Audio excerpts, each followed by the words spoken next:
வேலூர் மாவட்டம் குடியாத்தம் மற்றும் ஆம்பூர் சட்டமன்ற தொகுதிகளுக்கு உட்பட்ட பயனாளிகளுக்கு அரசு துறையின் சார்பில் வீட்டுமனை பட்டா, கூட்டுறவு வங்கி கடனுதவி மற்றும் மாற்றுத்திறனாளிகளுக்கான உபகரணங்கள் உள்ளிட்ட நலத்திட்ட உதவிகளை 11,782 பயனாளிகளுக்கு ரூபாய் 145.22 கோடி மதிப்பில் வழங்குவதை தொடங்கி வைக்கும் விதமாக குடியாத்தம் ஊராட்சி ஒன்றியத்திற்குட்பட்ட ஊரக பகுதியில் உள்ள 1,588 பயனாளிகளுக்கு ரூபாய் 19.98 கோடி மதிப்பில் வேலூர் மாவட்ட ஆட்சித்தலைவர் வே. ஈரா சுப்புலட்சுமி இ.ஆ.போ அவர்களும், குடியாத்தம் சட்டமன்ற உறுப்பினர் வி.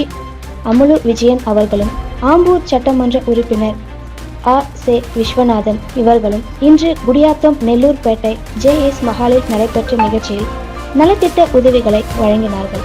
இந்நிகழ்ச்சியில் குடியாத்தம் ஒன்றிய குழு தலைவர் என்.இ. சத்யானந்தம், குடியாத்தம் நகர்மன்ற தலைவர் எஸ். சவுந்தரராஜன், குடியாத்தம் வருவாய் கோட்டாட்சியர் செல்வி சுபலட்சுமி, மாவட்ட ஊராட்சி குழு உறுப்பினர்கள் டி. கிருஷ்ணமூர்த்தி, உத்தரகுமாரி, செல்வம், ஆனந்தி, முருகானந்தம், நகர்மன்ற உறுப்பினர் ஜி.எஸ். அரசு ஒன்றிய குழு உறுப்பினர் சரஸ்வதி, பிச்சாண்டி, நெல்லூர்பேட்டை ஊராட்சி மன்ற தலைவர் வள்ளிய நாயகி, குடியாத்தம் வட்டாட்சியர் பழனி உட்பட பலர் கலந்து கொண்டனர்.